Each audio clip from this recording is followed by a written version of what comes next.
I'm Brandon Vaidyanathan, and this is Beauty at Work, the podcast that seeks to expand our understanding of beauty, what it is, how it works, and why it matters for the work we do.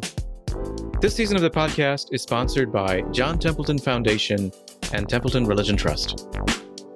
Hey everybody, welcome to Beauty at Work. We've just wrapped up season 3 of the podcast, which was on the theme of yearning. I hope you enjoyed the episodes. I now want to share with you a couple of bonus episodes which are related to our theme, and both of them are public panel discussions from the New York Encounter, an annual 3-day public cultural event held in the heart of New York City, offering opportunities for education, dialogue, and friendship. This first panel features a discussion between Harvard biologist Martin Nowak, Caltech biophysicist Rob Phillips, and is moderated by Rice University physicist Evelyn Tang. It is titled, All That Is Needed Is Attention. Let's get started.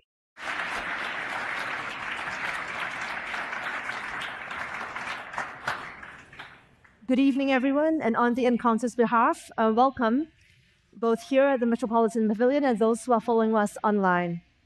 I am Evelyn Tang, Assistant Professor of Physics and Astronomy at Rice University, and I will moderate this event. Before starting, I would like to thank Spiritual Yearning in Science for sponsoring our conversation. Spiritual Yearning in Science is an initiative directed by Dr. Brandon Vaidyanathan at the Catholic University of America and funded by the John Templeton Foundation.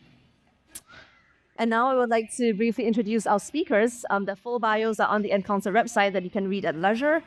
But first of all, Martin Nowak is a professor of mathematics and biology at Harvard. He is a leading researcher in the fields of evolutionary biology and mathematical biology.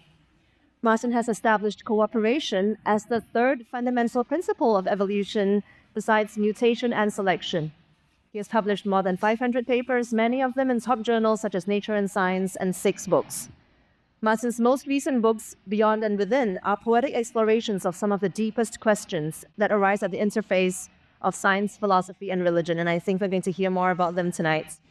Rob Phillips is a dear friend and grew up in California in a home filled with books, leading to a love affair with books and reading that continues to this day.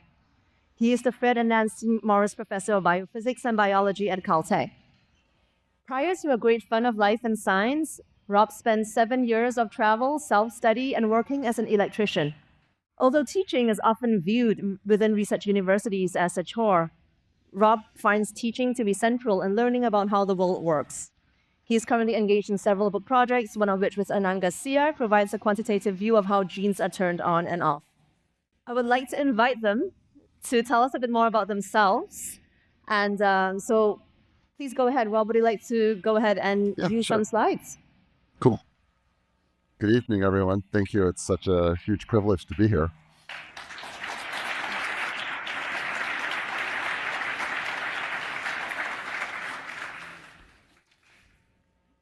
So, as Evelyn said, my name is Rob Phillips, and I'm a professor in biology and physics at the California Institute of Technology. And I have to say that that's been an amazing stroke of luck. I've spent the last 25 years there. And tonight, my hope for myself in this interesting conversation is to try and give you a little bit of a sense of the spirit that animates spending a life in science. And for me, it really begins very simply with the 2 words, I wonder. So let's just watch this together quietly.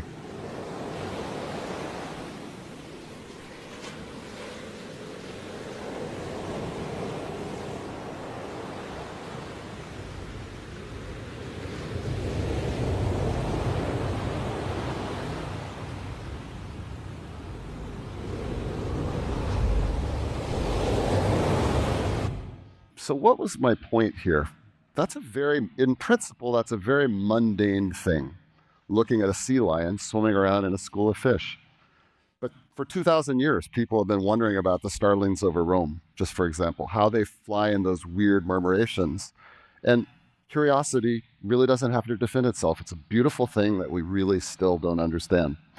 So again, I'm excited for our conversation. I've had a great time listening to many of you already today and meeting you.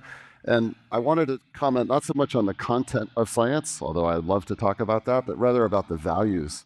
And some of you might have seen this book long ago. I remember it was on my parents' shelf. I looked at it. It didn't make a very big impression on me. But I do like this idea that maybe some of the most important things we know we learned when we were very young. And the reason I bring this up is that in physics, we have a monthly journal called Physics Today. And it has semi-technical journals that help all of us keep up with everything from the smallest to the very largest in the universe. But it also has these one-page opinion pieces. And I really like this one.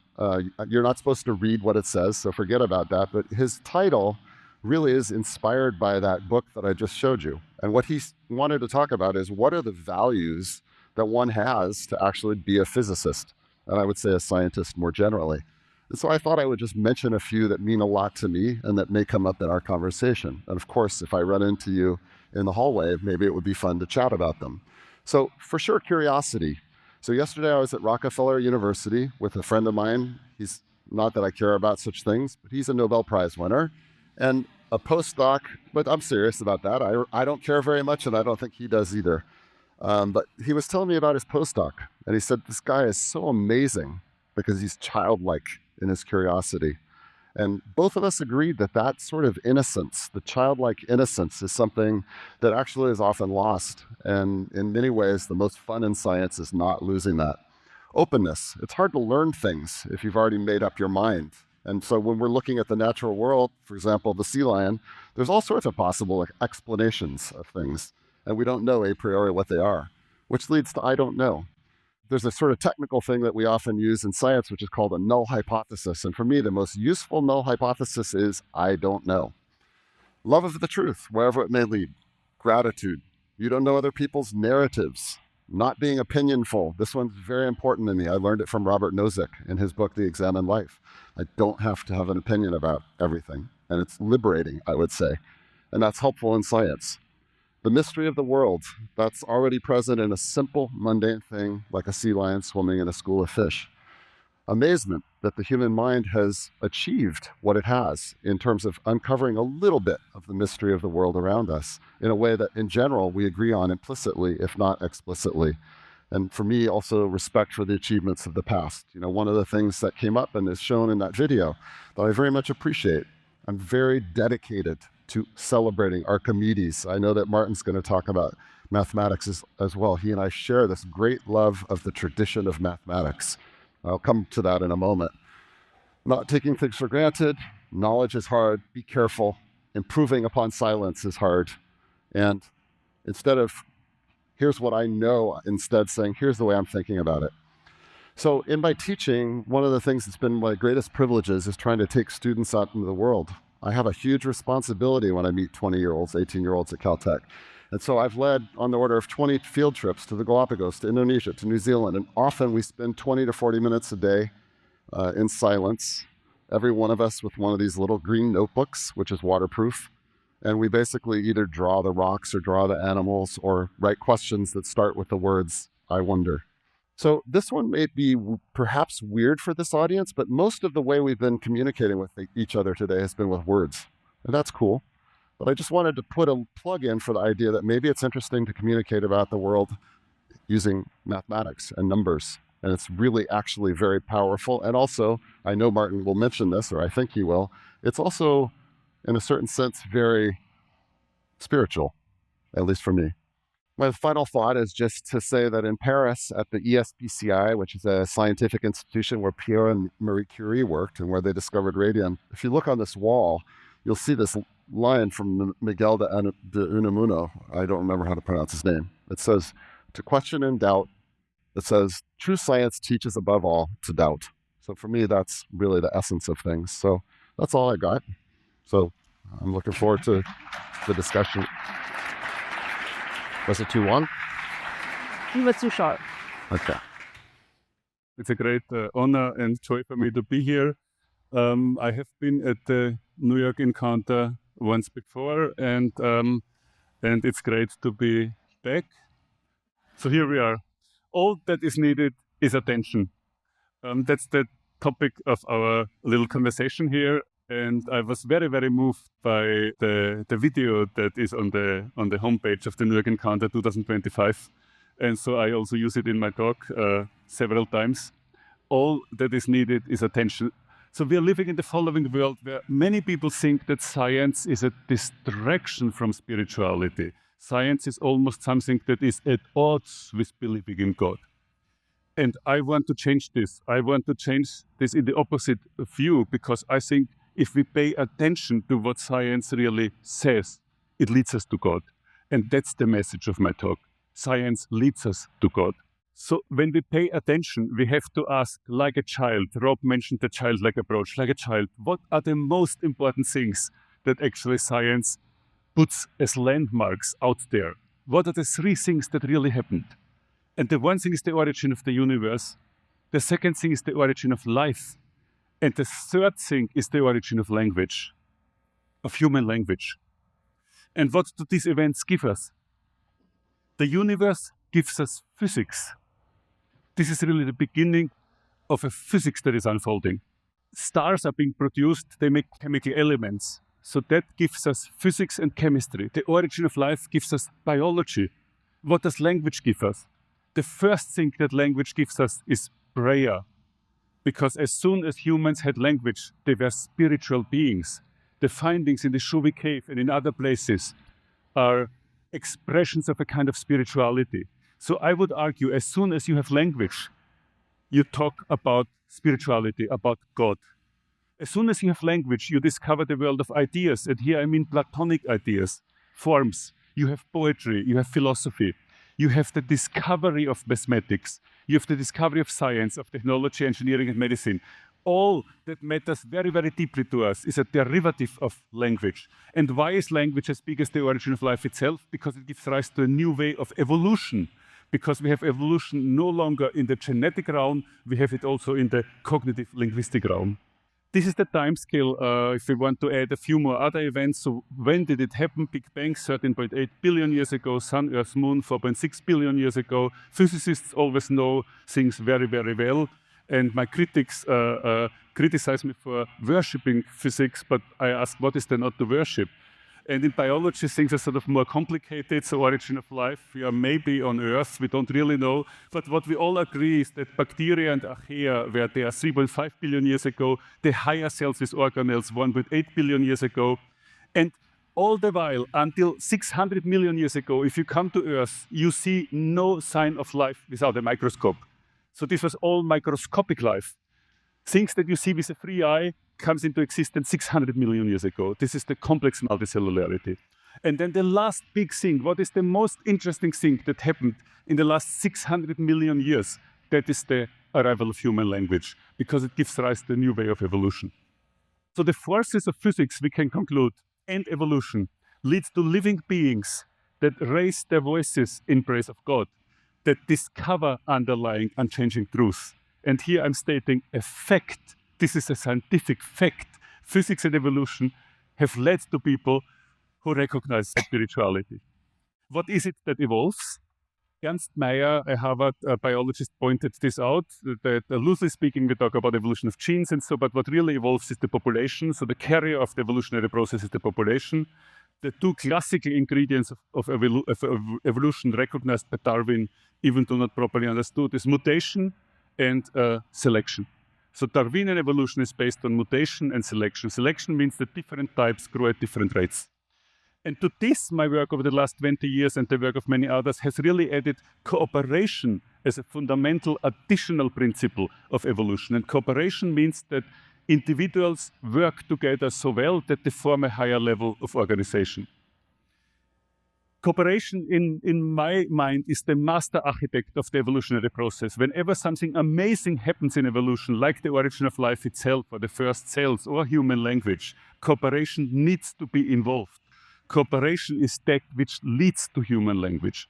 So I call it the master architect of the evolutionary process. Cooperation means helping others. And here we have three examples of what helping others means. The one is 3 billion years old. This is cyanobacteria. And every so often, a cell dies in order to feed the others with nitrogen. So this is the ultimate sacrifice. The cell dies, such others can live. Social insects, Ed Wilson was mentioned this afternoon, these individuals don't reproduce, they help another individual to reproduce 125 million years ago. This is Vincent van Gogh's painting of the Good Samaritan, and we all know what that is. That is cooperation among humans. One nice element of this analysis is that winning strategies of cooperation are generous, hopeful, and forgiving. This is based on a game theoretic analysis of how to win. Those strategists that succeed, they know how to be generous, they know how to be hopeful, and they know how to forgive. So therefore, evolution is not only competition, it's also cooperation. It was cooperation from the beginning. The great discoveries of evolution are impossible without cooperation. And finally, cooperation is a preparation for altruism, for agape, and for love. This is why it is okay now to talk of humans or to ask of humans to actually like each other. Because without cooperation, we would have been the products of just some fight out there. Nevertheless, we are now at this stage where the survival of intelligent life on Earth is actually in a critical situation, in my opinion. So for the survival of the human species, we need more than what we have now. We need global cooperation, and we need cooperation with future generations. And right now, we are actually doing exactly the opposite. We don't cooperate on a global scale, and we don't cooperate in order to leave a better world to the next generation. What we need is a science of love. And science of love is actually a term that is coined by one of my favorite saints, and you will encounter her at the very end. We need a science of love, a pandemic of goodness, and a return to God.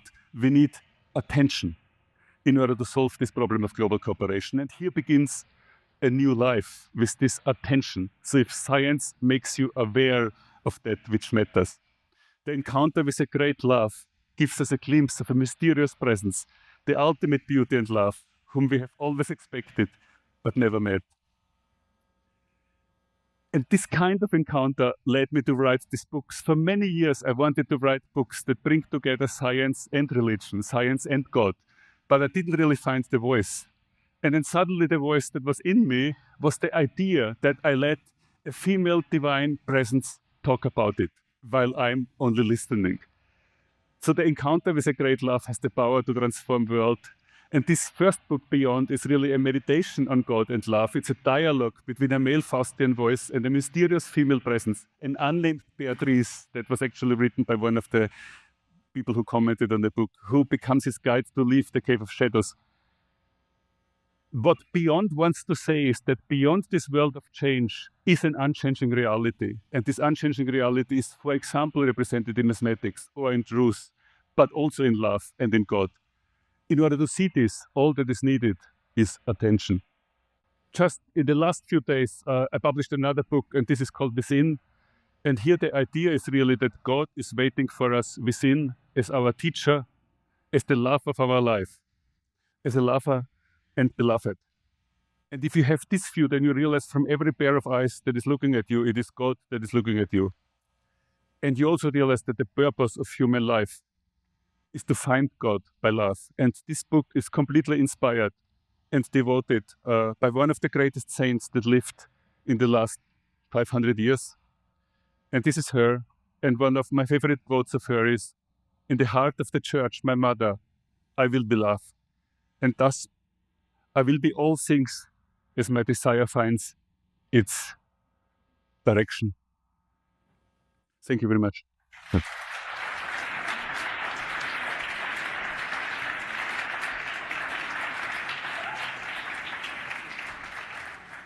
Wonderful.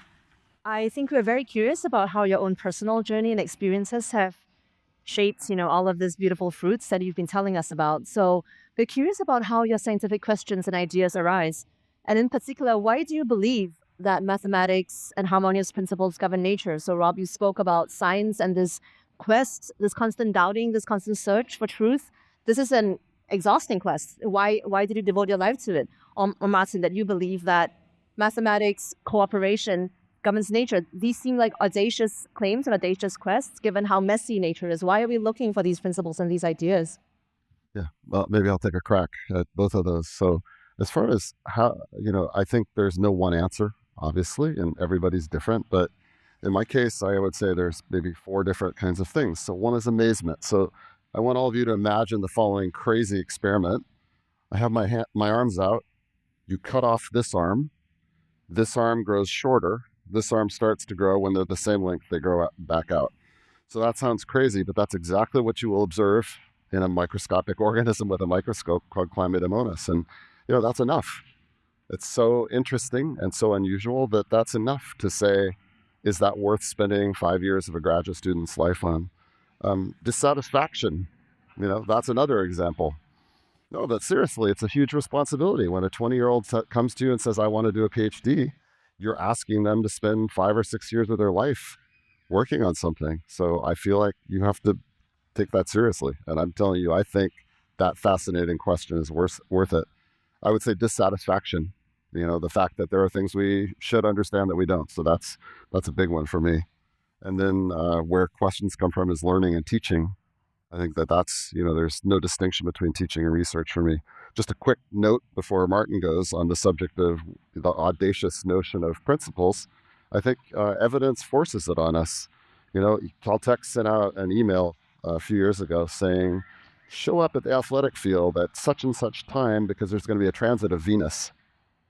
There were 10 telescopes set up, and we went over there as a family, and sure enough, Venus appeared, it crossed the sun, and it left.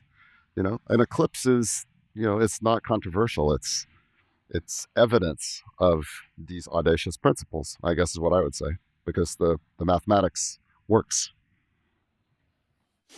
Yes, so it's interesting to note that both Plato and Aristotle held mathematical knowledge in high regard. They held mathematical knowledge higher than things that you know based on experiences.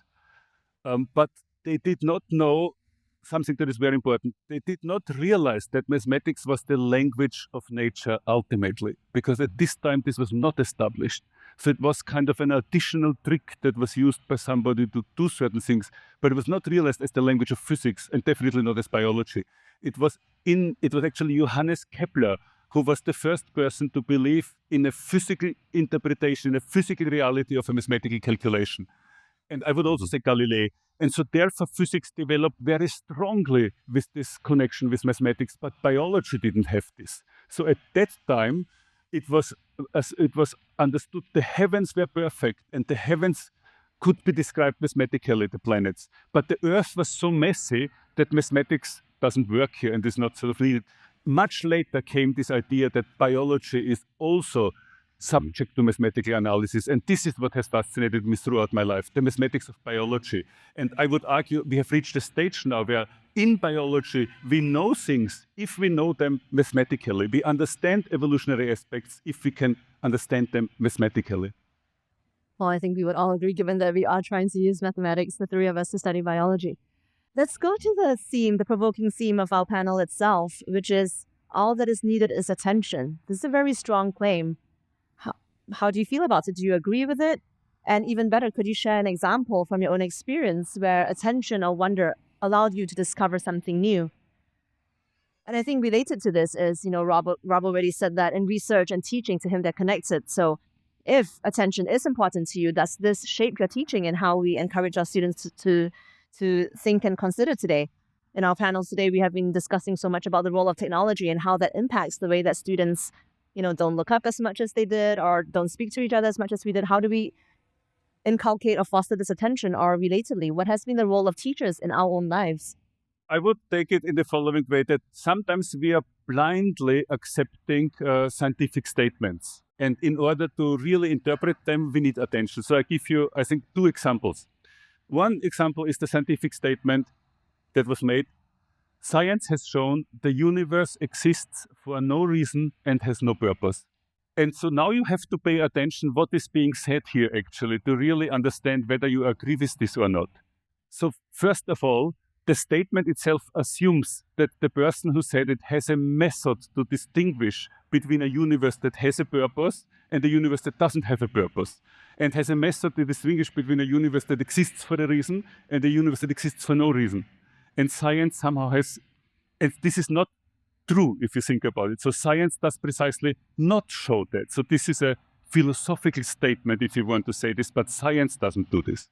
Something else which I find very interesting, sometimes there was a strong insistence that evolution is taught in the following way. Evolution is an unguided process. So when you talk about evolution, you have to say it's an unguided process. So if I hear this sentence, I have to ask, unguided by what? So you are already an atheist, So why do you say it's an unguided process? Do you also say gravity is an unguided process? So I think we need attention when we want to interpret science properly to give us a broader worldview and to tell us who we are. Maybe I'll tell a story that happened a couple of months ago on a United flight. I'm excited. I already got my flight for tomorrow. I know my seat. I have a right-hand window seat on a 787. And I was flying back from Europe. And for a great reason, the captain, a woman on United, she came back to greet all the people in business class. And I said, I'm really excited about Greenland today. And you all might not believe this, but I'm telling you the truth. In the middle of the flight, the captain came back to wake me up because she said it was one of the greatest days she's ever seen. The reason I bring this up is I'm always very puzzled. I find your question in a way puzzling, which is I don't understand how people don't pay attention. Just to give you an example, why are all the windows closed when you're flying over Greenland? But seriously, like mine's open. And I was sitting there and a person next to me called the flight attendant and said, could you tell, I could hear her. She said, could you tell that guy that I'm watching a movie and he's got the window open? I said, and she rotated by 180 degrees and told me that. And I said, could you tell her that I'm flying in an aluminum tube at roughly the speed of sound, that Greenland is right down there? And if you asked somebody 300 years ago, would you like to see Greenland from the sky? They'd probably say yes. So that's what I tried out. Wow, thank you. Okay, well, so I don't know. I mean, honestly, I feel really out of place because kids notice things. And I just feel like maybe here's the way I would say it is I think that we don't take ourselves seriously. That's my honest answer to you about the question of attention, which is if you have a thought, like in science, if you have a thought and you take it seriously, you just gave yourself maybe 5 years' work, right? So if you take it seriously, you've got to follow it. You can't just say like that. You have to follow it. So that's a formal way to have attention, I guess. So I trust that process a ton, not only in science, but in life. Like if I pay attention, I feel it pays off. Anyway, that's very personal. It's subjective. It's not anything anyone else might share, but that's my take on it. Yeah, I think that the reason why this panel here exists and we're putting this idea of attention and science together is precisely because I think in science, the way in which we pay attention is particularly deep. It can go, It's particularly focused. I'm going to read a quote by Simone Weil where she wrote that attention consists of suspending our thoughts, leaving it detached, empty, and ready to be penetrated by the objects. It means holding in our minds, within reach of these thoughts, but on a lower level and not in contact with it, the diverse knowledge we have acquired, which we are forced to make use of. So it's a very complex process where you pay attention to something, but you also relate it with lots of other things. We see Greenland, but we also think about, wow, I'm seeing it from a distance. Or I think of a statement and I'm not just taking the statement at face value, but I'm interrogating it with the different methods that I have of how to understand a statement. And it's this particular focus that I think that, we'd love to hear you guys speak to about what that journey has been that's very particular and specific. And so also about your experiences and how this might shape your teaching. Rob, you already mentioned... Can I comment on what you said, though? Go ahead. So an experiment is actually a way of paying attention. So check this out. So, I just dropped something, and all of us have experienced that at one time or another. But Galileo, he spent years on that. He had to figure out how to slow down time by using an inclined plane. There's many Italians here, and I love that. So I just led a tour actually of Italy to go to Galileo's home in Florence, and we went to do Enrico Fermi. So anyway, an experiment, I don't know if you've thought of it that way, but an experiment is a way of paying attention. That's what an experiment is. It's a formalization of attention, right? Do you buy that? Yeah. It's a repeated, constant probing of what's going on. Fantastic. And and we'd also love to hear how this has, in your teaching. Martin, I think you've been, you told us about how your ideas on mathematics are perhaps, you tell your students about what you think about mathematics, and this is challenging because it's not conventional. So we'd love to hear, and Rob, you told us about how you bring your students to the Galapagos. So we'd love to hear about how also your ideas about paying attention, about the material and immaterial, are brought into your teaching, or conversely, what has been the role of teachers in your lives? So the role of teachers in the life of a scientist is profound. I was very, very fortunate that my PhD advisor, Carl Sigmund in Vienna, stayed my lifelong friend. And the first thing that I always do when I go back to Vienna is I walk with him in the forest and we have the conversations, the same kind of conversations we had when I was his PhD student. We've continued to work for many, many years. And my mentor in Oxford was Robert May. He was president of the Royal Society later. But my mentor in this science religion field, Sarah Coakley, she is an ordained priest in the Church of England, but she always taught me Catholic philosophy, I'm glad to say. So this is what I learned from her. But here is another element that I think some of the greatest moments where I learned something was from my own students, from the students in class, from the PhD students, from the postdocs, when they gave me answers and surprising insights that really moved me. So I think as a scientist, you are always a learner. And even if you teach a class, you are actually the learner and you benefit greatly from the questions of the students and from the interactions with the students. Yeah, so first of all, in terms of shaping teaching, I guess I just feel like the constant emphasis on performance metrics really deprives us of what I think of. I mean, this is kind of obnoxious, but I think of there's a Hippocratic oath for teaching, which is you shouldn't kill souls. I don't mean that in the usual way, but like Evelyn and I had an amazing experience, which was we went up to the 100-inch telescope on Mount Wilson. And any of you that fly to LA, if you get a right-hand window seat, you will be able to see where the fires burn, but on the top, you'll be able to see the 100-inch telescope where Edwin Hubble discovered the expanding universe. And I've taken 200 students and faculty members. You and I went there together. It's kind of mind-blowing to do that. So I guess what I would say about how does paying attention focus my own teaching, I don't really care about teaching Fourier transforms and PDEs and all these formal things. I care about, can people start sentences with the two words I wonder. As far as teachers, for me in particular, I feel that we failed each other. So I left high school after 11th grade. I really resented my high school experience, which is where I came to my view on the Hippocratic Oath of teaching. And so I think, at least for my teens and something, my greatest teachers were weird people in books like Euclid and Archimedes and things like that. But I agree with Martin, you learn from your students. That's the beauty of this enterprise of science. We're all essentially equally ignorant. The thing about the way I would represent grad school, and I don't know if this is true in the fields that we've heard people from today, but in science, it's a kind of learning about the unknown. You're not learning about the known. You're learning about the unknown, and nobody knows the answer. If somebody knows the answer, you're not working on the right problem. That's exactly right. So this is the very beautiful experience of a scientist, is that you always stand before the unknown. That's right. And in some sense, what is known is almost boring. Yes. And so we don't even want to look too much at what is known. You are constantly, every day, every morning you get up, you stand before the unknown. And the unknown is always in front of you. And science will never be done. And mathematics will never be done. Yeah. And that's the beauty of it. And you have to ask yourself, why is this? Why will mathematics never be done? Why will science be never be done? And the priest gave me the answer. Because God is an infinite being. And we will never understand an infinite being. So you both have extremely interesting stories and life paths and also interests. And we'd love to hear how all of this has made you the scientists and mathematicians that you are. So besides reading scientific books and articles, do you read other things or spend time with friends and family?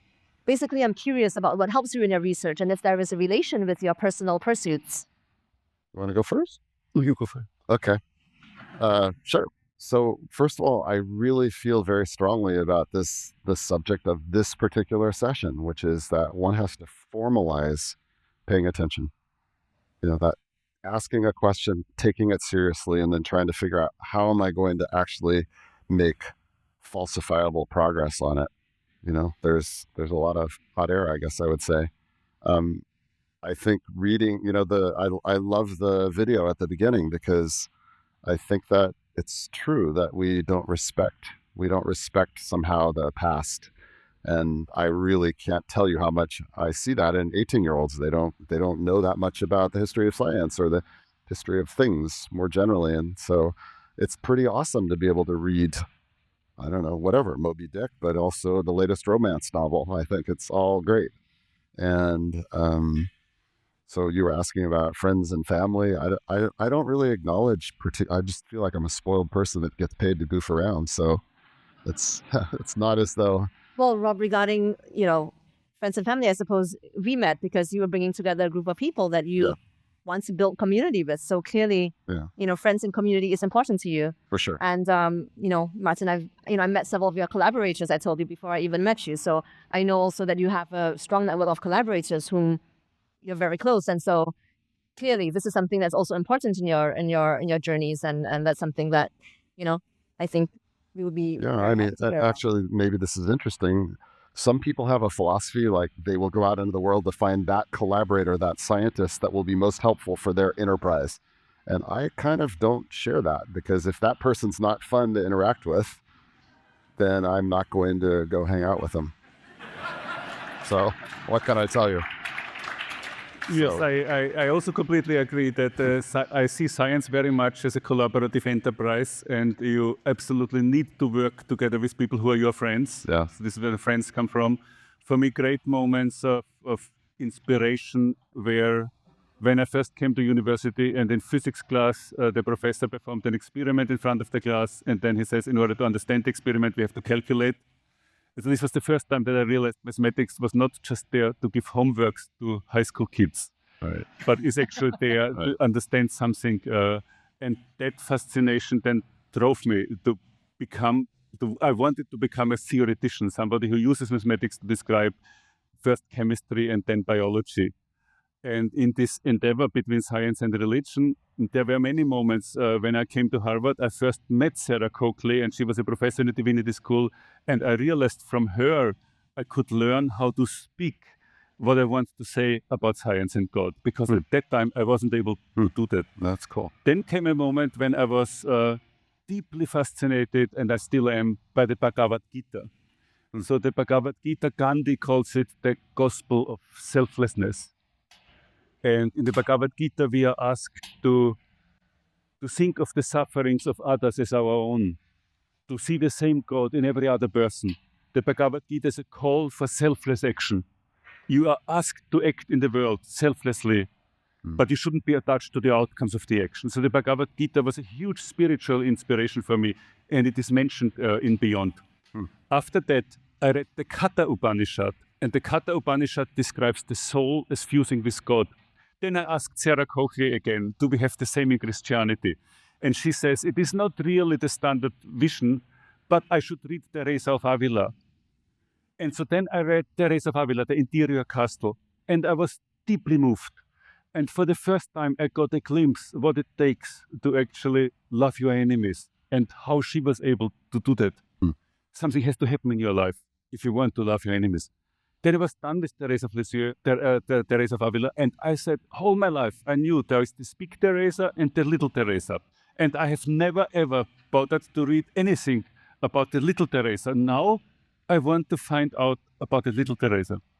And then I started to read, and I was captivated and mesmerized beyond description, and my life changed. And then I had this feeling she was always present in my life, but I was not worthy yet to know her directly. And at that moment, the revelation came. She revealed herself to me as she has to hundreds of thousands of other people before me, because this is really her role. She said, my life begins after my death. I will not just be in heaven. I will tirelessly work to bring souls to God. Right, that was her mission, in a sense. That's beautiful. I am so struck by how the both of you have been reiterating this idea that there is this mystery that even the more we know, the more we don't know, or that there's so much that you would say we don't know and that we have to ask, and that there's always this infinite that's continuing. And Einstein said as well that the most beautiful thing we can experience is the mysterious. It is the source of all true arts and science. So this seems to be a theme, something that is urging us on this, that's making us look. And so, I'm curious, does being in front of nature and its laws that you find, that you discover, does it evoke more profound existential questions in you? And where are these questions leading you? Yeah. I actually should have said when I was showing the video of the sea lion that I think it's apocryphal because I tried to trace this quote unquote remark from Einstein where he said you have two options. You can either treat everything as mysterious or nothing. And I really just find that the former is way better in every regard. It's more useful. It's more it makes you happier, I think, to view something as simple as a view out an airplane over Greenland or just encountering all of you on the stage as, kind of mysterious.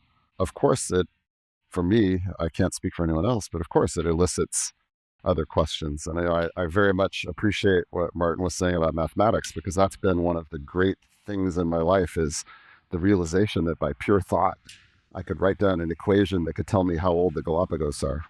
Like I know that there's such equation. I didn't look it up in any book. I just figured out what it was and wrote it down, and I found out, yeah, that works. But at the same time, as we heard this morning and some of the other talks, that may not be helpful when faced with the very human question, like how to be a parent. Let's keep it simple. Anybody that's a parent in the room, I imagine, has understood that feeling. You think you have some concept of what it means to be a parent, and then you get a curveball. And most of us are not good at hitting curveballs, is what I've seen. Yeah, it elicits all sorts of questions. And since there's so many Italians here, I've already said this to a few of you. There's an Italian author, Dino Buzzati. I'm not sure I pronounced his name correctly. And my all-time favorite short story, all-time, is by him. And I translated it from French to English for my dad because it didn't exist in English while he was in the process of dying from cancer. And it's not something I would normally be attached to. It's very much relevant to all of you in the sense that if you have a background of Catholicism, it will mean the world to you, but it's called humility. And I feel like that's part of this issue about the mystery. Like it's very easy to march around in this world acting like you've got the bull by the horns, but in science nor in life, in my opinion, do any of us have the bull by the horns. There's just always the next thing, the next mystery, the next thing you don't know. And so I think that really calls for humility. Yeah, that life Seriously. falls to our knees in some sense and say, wow, what's this? Yeah, and I don't understand it. Yeah, that's my take, for what it's worth. Yeah, it's very difficult to add. This is already such a complete description, but I think one quote attributed to Einstein is that Einstein talks that his success was based on the fact that he never stopped asking the questions that only a child would ask. No. So coming back to that, something else attributed to him, which I like even more, is actually, if I could explain what I was doing, it wouldn't be research. And this sentence I always want to use in my grant writing when I have a grant. I love that. Yeah, I love that. And I think it's right that nature is immensely beautiful, and as a scientist, you find nature mysterious, and you ask yourself certain questions, and you want to give explanations. So here's another anecdote from the history of science. Johannes Kepler is very much associated with the 3 laws of Kepler. Yeah. But these 3 laws of Kepler, they were basically discovered by Newton. Newton went through all of Kepler's works and then found these 3 things out there and realized this is what he can explain with his equation. Kepler himself never considered this his main contributions at all. So the first Kepler law is that the planets go on ellipses. He considered an embarrassment. This was not a discovery. It cannot really be true because it wasn't beautiful enough. Yeah. And for the second law, he derived an approximation, which he then later proved to be false. Then he forgot about that, and all his life he used the false approximation for the second law. The third law was hidden in a book of 800 pages on the harmony of the spheres. Yeah. So why did Kepler not pay attention to these first 3 Kepler laws? Because when he was 25 years old, he had already discovered the most beautiful thing that is out there. He had discovered why there are 6 planets and why they have the relative distance from each other. Yeah. This needed to be explained at that time. So at that time, the solar system had 6 planets and they had a certain distance. The distance could be measured. And Kepler understood why. And this is how he did it. He at first used two-dimensional models of mathematics to have polygons and circles. Yeah. So like a triangle and then a circle around it, then maybe a square and a circle around it, and he tried to fit it in some sense. And whatever he did, it didn't work. And then he realized, I'm stupid. The universe is not two-dimensional, it's three-dimensional. So I will do the same thing in 3 dimensions. So in 3 dimensions, what are my solids, the Platonic solids? So there are only 5 Platonic solids in 3 dimensions. So he has 5 Platonic solids, 6 spheres, inside and outside. He arranges them a little bit and has the right distances. At that moment, he realizes this is how God created the solar system. And he persuaded the emperor to build that model in silver. So for him, that was the biggest contribution. But not quite right, but very beautiful. Mm-hmm. Yeah. But I mean, I think I love that, and I agree with it. And we can just keep going. You know, like Lamarck had his ideas about evolution and so on. And I think that there's something for all of us to learn. First of all, like philosophically about humility, but it also has to do with how hard it is to figure stuff out, and it takes hundreds of years. So I don't know. I personally find when I'm walking around and I run into all the answer havers, I'm just kind of like, well, you know, maybe you've got the Platonic solids arranged to give me the distances of the planets.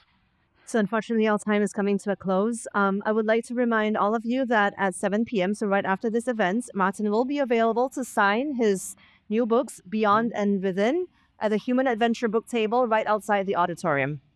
And I want to give one important announcement before closing this event.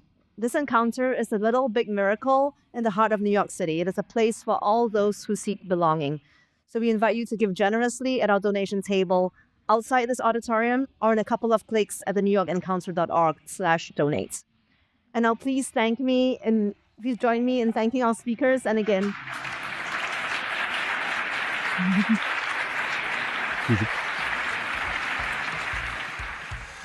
All right, folks, that's a wrap for this episode. If you enjoyed the episode, please share it with someone who would find it of interest. Also, please subscribe and leave us a review if you haven't already. Thanks, and see you next time.